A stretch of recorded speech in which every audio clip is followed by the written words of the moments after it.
Now, the amount of tax you pay next year could be changing. Yeah, this is after the IRS made its annual inflation adjustments earlier this month and updated the tax brackets. But new research suggests doom scrolling on these short-form platforms may actually be affecting our auras.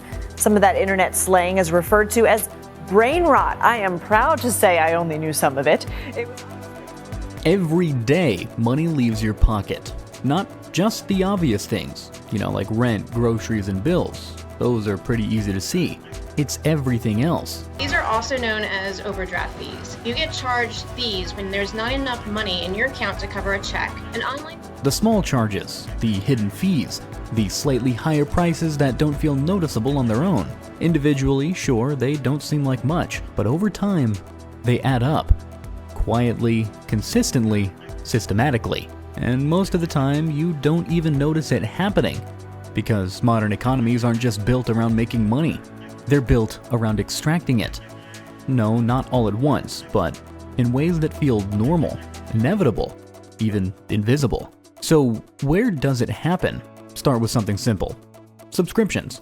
Streaming services, softwares, apps, cloud storage, music, news, fitness, even things you used to own outright. Individually, each subscription seems small. Just a few euros here, a few there, but stack them together, and suddenly you are paying dozens, even hundreds, every month just to maintain access to things.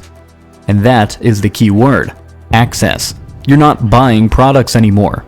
You're just renting them, and that changes the relationship completely. Because when you own something, you just pay once. When you rent it, you pay forever. And companies have realized that predictable, recurring revenue is far more valuable than one-time purchases. So more and more things are being turned into subscriptions. Not because it's better for you, but because it's better for them. Then there are fees. Banking fees, transaction fees, service fees, convenience fees, late fees, processing fees, even withdrawal fees. Some of them, sure, they make sense, but many of them don't. I mean, paying to access your own money? Paying to move it? You pay it to store it. And often, you don't even really question it, because it's been so normalized. It's just built into the system at this point. And then there's pricing itself. I mean, have you ever noticed how prices rarely ever go down, but they often go up in subtle ways? A product might stay the same price, but it gets smaller. That is shrinkflation. Or the price slightly increases, just enough that you don't immediately react. I mean, over time, those increases accumulate, and because they're just gradual, they don't really trigger that same response as a single large jump. It's extraction by increments. Then there's dynamic pricing. Prices that change depending on demand, timing, or even your behavior. Airline tickets, ride-sharing apps, hotels. The price you pay isn't fixed. It's optimized. Algorithms analyze how much you're willing to spend and adjust accordingly. Which means you're not just paying for the product, you're paying what the system thinks it can get from you. Sometimes more than someone else for the exact same thing. Then there's something less visible. Middlemen. Platforms that sit between you and the thing you're trying to buy. Food delivery apps, online marketplaces, booking platforms. They add convenience, yes, but they also take a cut. Restaurants raise prices to compensate. Sellers increase costs. Fees get passed along. So you end up paying more. Not because the product is more valuable, but because there are more layers extracting value along the way. And then there's debt. Things like credit cards, loans, financing plans. On the surface, yes, they provide flexibility. You can buy now and pay later, but the flexibility comes at a cost. Interest. And interest is one of the most powerful extraction mechanisms ever created. Because it compounds. A small balance grows over time. Payments stretch out. And what started as a manageable expense now becomes something much larger. Not instantly, but gradually, quietly. Then there's the structure of wages and work. Now, most people earn money in exchange for time, but the value of that time doesn't always keep up with the cost of living.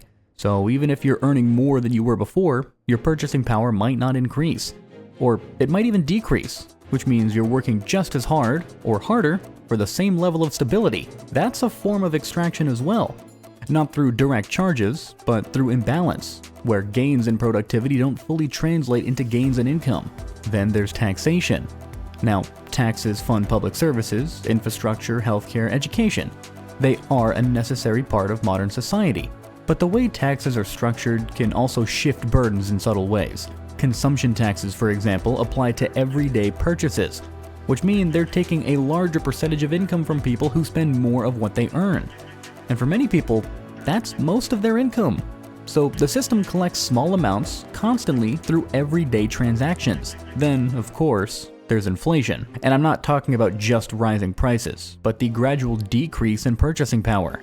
Money in your account loses value over time if it isn't growing. So even just sitting there doing nothing, just holding money, can mean losing value, which pushes people to spend, invest, or take risks, all of which feed back into the system. And then there's the design of products themselves. Planned obsolescence. Devices that are harder to repair, products that wear out faster, software updates that slow down older hardware.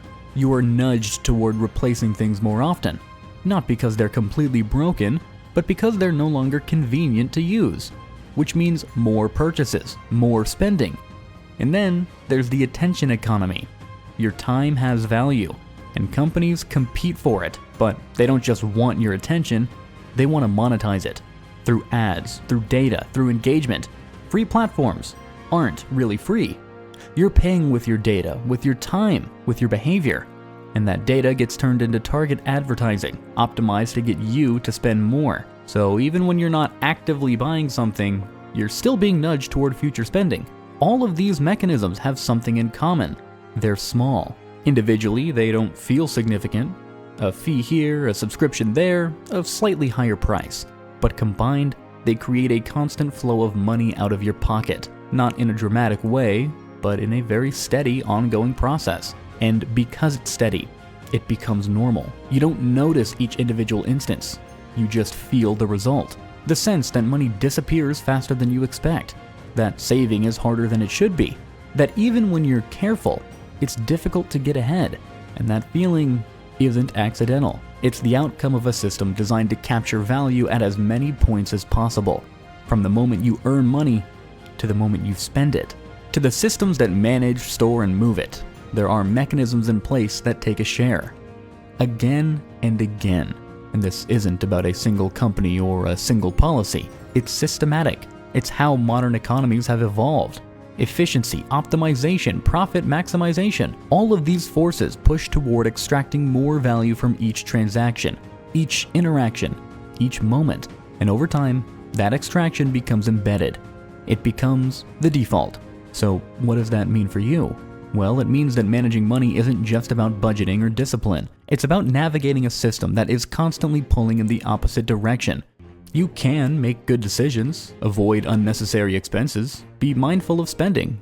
And yes, that does help, but it doesn't eliminate the underlying structure, because the system doesn't rely on one big cost. It relies on many smaller ones, and those are harder to see, harder to track, harder to avoid completely. So the next time it feels like your money is disappearing faster than it should, it might not just be your spending habits. It might be the system itself. A system designed not just to serve you, but to quietly, consistently take a little bit more.